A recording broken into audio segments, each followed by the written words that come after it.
Welcome back, everybody. We're on to Unit 4. Let's talk about last week just a little bit. I apologize deeply to everyone for not being able to get those recordings out. I was with a group of SRU students all week last week at GSX. We had a great time. I think they made some fantastic potential employer contacts. They got some great education. It was just all around a really, really strong week. But unfortunately, sometimes when things are moving so fast and you're running from event to event, something has to give. And in this case, the students really weren't able to get with the people that I wanted them to get with to get full recording time. They did meet with some fantastic security leaders from both Homeland and corporate side. But unfortunately, we couldn't get those done. So I know you're all brokenhearted about not having to write an essay last week. I'll set up to you, don't you worry. But don't anybody worry about the fact that this was a truncated week last week, that we reduced the deliverable. It's not going to hurt you at all in your grade. I made that promise to you in the syllabus. So again, I apologize for that. That was definitely on me. I was trying to do something unique, and it was a last minute kind of a thing to try to add those videos in, and it just didn't work out. So it's not going to hurt you at all. I hope you did enjoy the Quilter interview. If you had any trouble getting into that, I would suggest you check your Flash player. There was one or two of you that sent me a note saying you had an issue getting in, and Flash is actually not going to be supported in some ways going forward, so I'll have to figure that out for future semesters. But if you had trouble with that and you want to view that interview, let me know. So this week we're going to talk a little bit about HR and security and enterprise security risk management and how the departments work together and what they do. And we're going to start putting together now the different departments that you will work with and how we can share risk mitigations across those departments so we really work as an enterprise. We should probably start by discussing what does a human resources department or human resources specialist do. And there was a very short article in your reading about this. It expounds on it a little bit. But essentially there are 6 major functions that most HR people do. The first one is recruitment and hiring processes. They will do recruitment and hiring, but the hiring manager, the person who wants that resource, the person who's going to be the boss, is really responsible for hiring and recruitment. They need to write out what they want in a role and what they want in the person to fill that role, and they need to go through all the interviewing, things like that. HR does that, but don't forget when you get to the point of applying for jobs, it's the hiring manager that you have to impress. The HR person is only going to do a certain amount of vetting to make sure that you're proper for the role and that you meet the minimum requirements. But it's the hiring manager that really is the recruitment and hiring person, but it still falls to HR. In smaller organizations especially, human resources is responsible for workplace safety, and that often includes security. That often includes all of the OSHA reporting that needs to go on. Not every organization has a large safety department, and some smaller organizations will have a safety specialist who does this, but they report through human resources. It is part of the human resources domains when you look at certifications. So workplace safety is an HR function at its core, even though some large organizations may have a huge safety remit. Employee relations, by employee relations, I mean everything from dealing with labor unions to dealing with employee behavior issues. Two employees don't get along. Human resources normally steps in if the manager can't resolve the issue or if it goes across management functions and there's different managers. Human resources often is the behavioral people in an organization. So that's employee relations. Compensation and benefits. Again, finance is going to set how much money a corporation can spend on finance and benefits, but HR is going to make sure that it's fair and equitable, and they also then go and look at the benefits programs and pick out the ones that are most attractive for the company to attract and retain people. Labor law compliance, pretty self-explanatory, but there are labor laws to protect you and I as members of the workforce, and human resources is primarily responsible, along with the legal department in most organizations, to make sure that corporations obey the labor law and treat people fairly.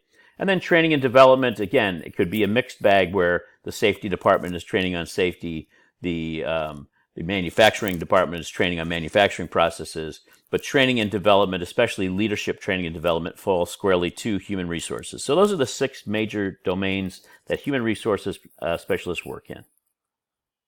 By now, most of you understand what a security manager does because you've taken the basic course and probably several other courses.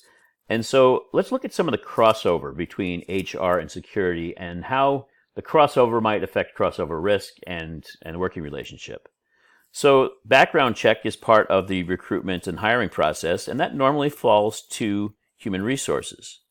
But in some cases, they may not be able to do it themselves. There could be some crossover, right?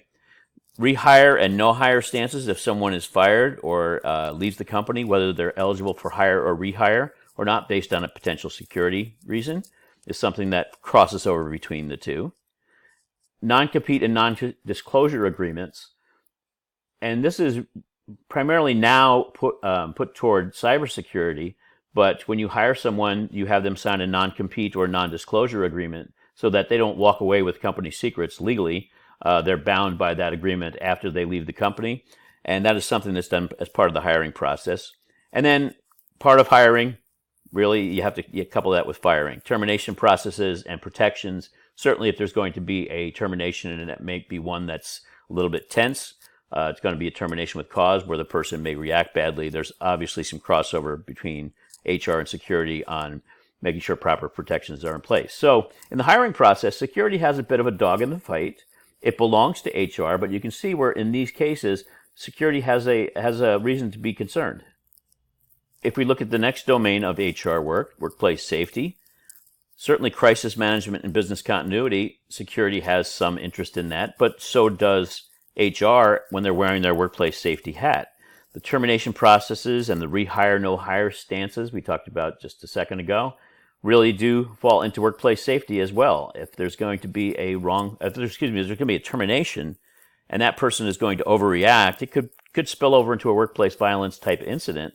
And so those processes certainly, while they belong to HR, certainly have a risk, if not done well, to the security department. Same with hire and no hire. You don't want to bring back someone who has been a problem for the company in the past.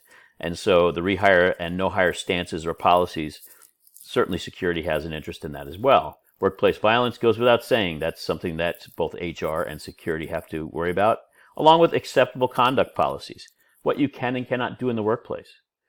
If indeed HR has a policy that says it's okay for you to trade your access card with other people to get in and out of the facility, that's a problem for the security person. So there are some shared acceptable conduct policies that keep good order and discipline, that security has a dog in the fight, if you will, again. And then personal protection orders. When a employee has a problem outside the workplace, this is particularly true in domestic situations, personal protection orders, court orders that say that one person may not contact another. You see it in domestic orders all the time. A wife may not come within 100 feet of her husband while there is a court case going on because of an assault, perhaps. And those personal protection orders are normally shared with HR because they understand a person's been taking off work for court issues, those types of things.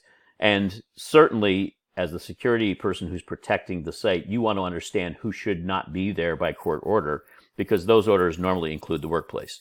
So again, in workplace safety, we see things that are part of the remit of HR, but also have a part of the remit of security, or at least a strong security interest between the two different disciplines. So you'll notice there's some repeats in these, and that makes them even more important as a crossover because they cross over in the different domains. But if we talk about employee relations, so one employee is having a problem with another employee. They have gotten into an argument and it has been a near fight in the workplace. Someone's going to make the complaint, and the complaint intake belongs to HR generally. However, it may come in through the security department. The person may report it to a security guard because it happened at night, or the security guard may have witnessed it or been the first one to hear about it. And so the intake is something, how you intake a complaint is something that both HR and security need to be concerned about. Investigations oftentimes go on between both of the entities. So HR may start an investigation on two employees having a problem, and they need to know whether or not one employee was even there at the time. Well, your security access control records may tell them that, or your camera footage may tell them whether or not this was captured, whatever the altercation or the problem may have been was captured on camera. So the investigation side, while it's an employee relations issue that's being investigated, certainly security may have reason to get involved to either produce evidence or to understand the relationship between the two so that we don't have a blow up in the workplace while the investigation is going on. Dovetails into workplace violence policies and acceptable conduct policies. Discipline, terminations, and suspensions. That's generally the hiring manager, leadership of a department, and HR that make a determination whether someone will stay or go. It's very easy for a security manager to get caught up in that, and I just, in a little tangent, try to think of yourself as, in this case, and I don't like to make the comparison because I think they're two totally different fields, but think of yourself as the policeman. The policeman may arrest someone, but it is up to the judge and the DA to prosecute and or punish that person, and what they determine to be the proper punishment or whether they prosecute at all is not the policeman's decision.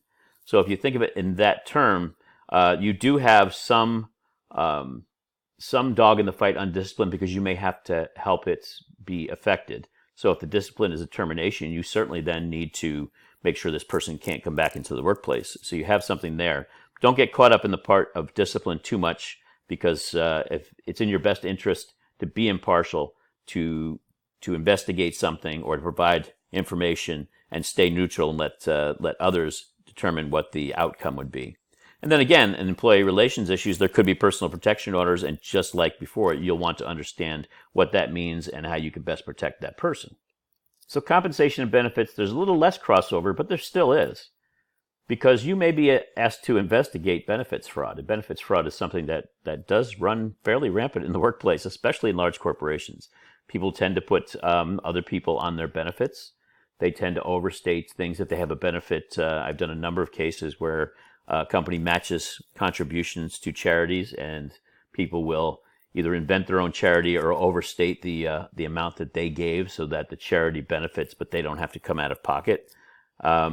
Certainly, there's just a number of benefits fraud issues that HR is responsible for benefits and the investigations, but security may be asked to participate because we oftentimes have people who are trained in fraud and fraud prevention.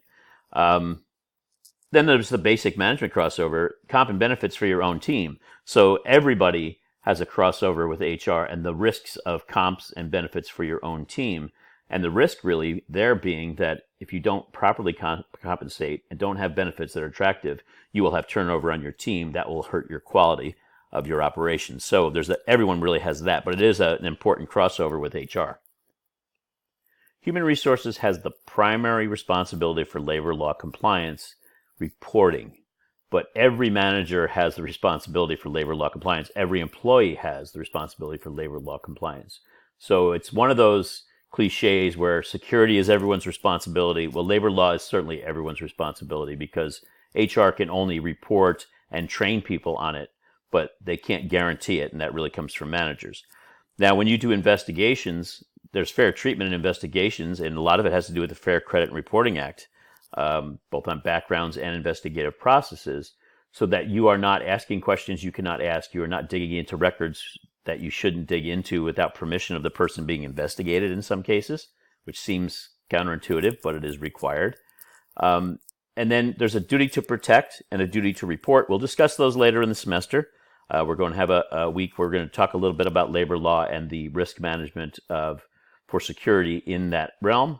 But those things are responsibility of HR when it comes to reporting to places like the U.S. Department of Labor, but they are everyone's responsibility, and there is certainly a risk in the security realm, especially when you're doing investigations and background checks, where you have the grand opportunity to violate a labor law, and you certainly don't want to do that. So there's certainly crossover there, and there's certainly shared risk. And finally, in training and development, there is crossover. Security awareness programs are the responsibility of the security department, and every good security department does awareness programs, teaching employees what is and what is not acceptable, what is and what is not good for their own personal security hygiene. And training and development, while the remit of HR, is done by other people. Safety sometimes does safety training. The cyber security people may do training in acceptable use policy of systems and information. And security departments, pure physical security departments, corporate security departments, will do awareness training programs that dovetail into the training and development that HR is required to provide. There's also support of internships and other programs. A good-sized company, even small companies, will offer internships, and bringing in interns, you sometimes have to have policies on background checks that are variable. Your intern may be 18 years old, and when you go to do a background check and want to look at the last 7 years of their criminal history, that will be, at least in the U.S., impossible to do due to the sealing of juvenile records. So the security department, if indeed you're helping adjudicate a background check, and we're going to use an example in just a minute on that, you may find that to be problematic since you can't go back and really tell what the person did. So the dovetail in with HR is to support those types of programs where you may have to curtail a certain security risk mitigation, something you've put in place to lower your risk and to make your facility more secure, may have to change due to certain programs, tour groups coming in, again, internships, visitors that are coming in for a certain purpose that you may not put through your normal visitor process. Those types of programs all have some kind of a crossover with HR, and they also have a shared risk. So where there's crossover, there's shared risk. And when you have shared risk, you want to try to share the risk management, which is what enterprise security risk management really is. So we're starting to bring this together now. Let's look at some examples of HR and security departments with a shared risk. So HR has the risk of bad hiring. Hiring is their remit. It's their job, right? They're responsible for hiring. And if they hire the wrong person, that could mean a risk of internal threat. They hire someone who has a background of violent acts, and they miss it. You have the unfortunate opportunity as a security manager to have someone inside your facility who has a violent nature. That's going to be a problem potentially. Also, if they hired someone who stole from their last company, but they didn't do proper reference check, and it never came out because there was no arrest, companies normally, when there's a minor theft from a company, normally just terminate the person and don't go through an arrest. But in a reference check, that may come out. And if they didn't do that hiring properly, you again have someone on the inside who has the known history of a theft. The parallel complaint intake. So someone reports something to HR, okay, and someone reports the same thing to the security. Two people. And the security department runs with the investigation as a security issue, and HR runs with the investigation as an HR. And you come out with different outcomes. Or you have different, in your case files, you interview people and they say two different things. You interview the same person. You're running a parallel investigation, perhaps unknown to you, or perhaps known, and I've seen that happen that way as well, where someone won't yield to the other, which is really unfortunate. But then you have conflicting case records, and perhaps conflicting outcomes. So you determine the person should probably go to jail for their activity. And the HR determines that there's no cause for that, and in fact, they're going to keep them on the job. Now, can you imagine how uncomfortable it would be if you had someone arrested for workplace theft, and the next day they came back to work because HR said that's okay? The risk of parallel complaint intake means there's a risk of bad records and dual outcomes that are not the same. So if you're looking at this from a pure risk standpoint, you don't want to have that, right? Because then you've basically raised your risk rather than lower it when you're doing the proper investigation of an event. So the last one, the risk of improper investigation processes.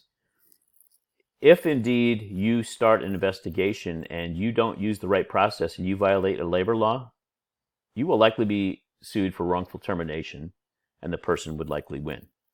So in this case, you do something wrong, and HR then takes it on the chin because they have to work on that case with legal on the wrongful termination, spend resources, and then the company spends money normally to buy out the person so they don't come back, because you really don't want them back in the workplace. They're usually just looking for money rather than to be reinstated. But in that case, if you have crossover, you have a shared risk. And so when you share a risk, you should start to share the way that you manage that risk. That way, everybody's running in parallel and you don't have two outcomes. So what does shared risk really mean? Well, at first it means that ESRM is kind of important, right? If you have shared risk, you should be looking at it from one lens. If you and I are both going to step in the same pothole and twist our ankle, it would behoove both of us to talk to each other and say, hey, see that pothole? Don't step in that. Okay? If you share the common risk, then you might share a common solution. And that saves a lot of time and effort, and it also gets more buy-in for the solution. If you and HR have a common risk, which we've discussed, there could be common risks, right? And then you say, hey, if we do this together, it solves your risk and it solves mine. Then you've got buy-in from two major departments in your company. It's more likely that it's going to be adopted and adhered to, and everybody's going to do it. The shared risk, it just validates the need for HR and security to work together to manage risk. Okay, if you've got a shared risk, it just says, look, we've got something in common, let's handle it in common. So let's look at a common risk or two and see how we could work with HR. Let's use those background checks as an example for the shared risk and an ESRM kind of a way to think about this. So HR usually contracts for a background check. Very seldom. In government work, the government usually has an arm that does that. DOD, to do a background check, goes through the DOD investigators who do background checks. That's rare, but even then, if you look at it, it's really a separate unit. It's not like the HR person says, okay, let me go out and pull the arrest record of this person and figure out where they've lived the last 7 or 8 years and where they worked and those types of things. They contract that out. It's very common to contract that out. So they get a report back, but it's an evaluation. It's a statement of known facts, or at least the facts that were uncovered. They may need to be proven. Sometimes those things have errors in them. But they get this evaluation, or they get this report rather, but it's not an evaluation. It doesn't say that Brian was arrested in 1978 for marijuana possession, and Brian was arrested in 2006 for armed robbery. Brian shouldn't be hired. That last part won't be on there. A background check company is not going to tell you whether the person is eligible or not eligible for hire. That is indeed your own decision, your company's decision, right? So they get this report. And sometimes the facts are kind of foggy, right? I mean, there are circumstances and there's context to too much. If we see a felony armed robbery, that's generally a felony armed robbery. You probably want to avoid the hire of person, especially if they were going to be in an armed guard situation or we're going to handle money.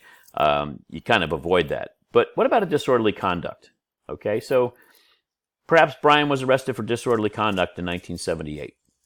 Now, in 1978, I will share with you that I was out of high school and different person than I am today. And I was not arrested. Don't get excited. Sorry, but I could have been at a protest march. That time frame, there were a lot of protest marches, as they are kind of reinvigorating today. There was a lull in that sort of activity, but the late 60s and in the 70s, and then again now, people attend protest march. So if I attended a protest march in 1978 and was arrested for disorderly conduct because I sat down and refused to move until I was arrested to save the baby whales, I would challenge the fact that someone would tell me that I could not be hired to be a cab driver today because I couldn't pass the background check because of a disorderly conduct. So the report was correct, perhaps. It said disorderly conduct. Brian was at a protest. He sat down, right? It just says disorderly conduct, and it gives the court. The security department has relationships normally with court and police, especially local police, for various reasons, be it crisis management, emergency response, workplace violence. Those are all relationships you have with outside agencies to help you. And in those relationships, you may be able to call and say, hey, Brian's got an arrest record in 1978 for disorderly conduct. Is anybody around remember that? Or can anybody get me take a look at a case file and tell me what that's all about? And in many cases, those are open. You just can't get to them necessarily without a lot of work. And someone will pull it. And if it's not as far back as 1978, a local police officer may remember, oh, yeah. He was one of those kids that sat down with the baby whales thing. Remember? Yeah, we are baby seals, whatever it was. We picked him up and we carried him and we put him in the back of the paddy wagon. We processed him. We cut him loose. And they pleaded guilty and they paid a $25 fine. That in of itself could be enough information to hire that person, and you may make a good hire. So security's relationship with the courts helps mitigate a risk that HR might have in hiring a bad person, but also then gives the security person the lower risk of not having someone in their shop that might be someone who does harm to the organization. So in this case, that crossover is a really good thing. So what I want you to do now is to look at the slide and then stop and just take a couple notes. I want you to think about other shared risks between HR and security. And we discussed some of them in the lecture, but there's others out there, right? Think about some of the things that HR does and some of the things that security does and that are shared in some way. Then think about the risk to each one of those and how they would have a shared risk, right? They have a shared thing they're going to do. The risk may be a little different for each one, but it's still shared because of the function, right? So think of a way that security could help HR mitigate an HR risk and how that might also help security a little bit, right? Just like the background check example. We help HR identify a good candidate because we were able to cut through the fog on a background check to determine that the issue that was listed there was not really relevant in the hiring process. It was not something that should be a disbarment from hire. So think of a way that security could help HR, and then think about how that outcome might also help security. And then think about whether there's another group that might benefit from that risk mitigation. So let's try that and see how it works out. I hope you all enjoyed that 3 or 4 minute break to think and take some notes. So here's an example that I came up with. So HR needs a clear background view to make a good hiring decision, reduce the risk of hiring an internal threat. The applicant has a hit for writing bad checks. So security uses their police, and in this case court contacts, to help put some clarity around whether the background hit is really an issue, right? Was it one check and the event was cleared immediately? It was 10 years ago for a $20 check that the person wrote while they were going to college. Look, nobody should write bad checks, and I don't encourage you to do so. But let's not throw the baby out with the bathwater. If someone makes a mistake, you have to understand whether that mistake is going to negate the whole body of work they've done that's good since then and preparing themselves for the job and being able to do a good job. So you understand then that it was, in this case, it was a single event. It was 10 years ago. They were in college. They wrote a check for $20 and they had $19.50 in their account. It bounced. The proprietor of the store made an issue of it, was a friend of the prosecutor, took the person in, and they had to pay a fine and the bank costs and court costs. And that was it. 10 years later, they apply for a job. Shows up on a background check that they had an arrest for writing bad checks. You decide, okay, is this a reason to stop? And you tell HR, what you found, and they decide we're going to hire the guy. Finance also benefited from that because someone who writes bad checks, and if there were 100 bad checks and they were all written last year and this person is making a living out of writing bad checks, then they might steal from company coffers as well. You couldn't have them in a position where they might be an administrative assistant who handles petty cash.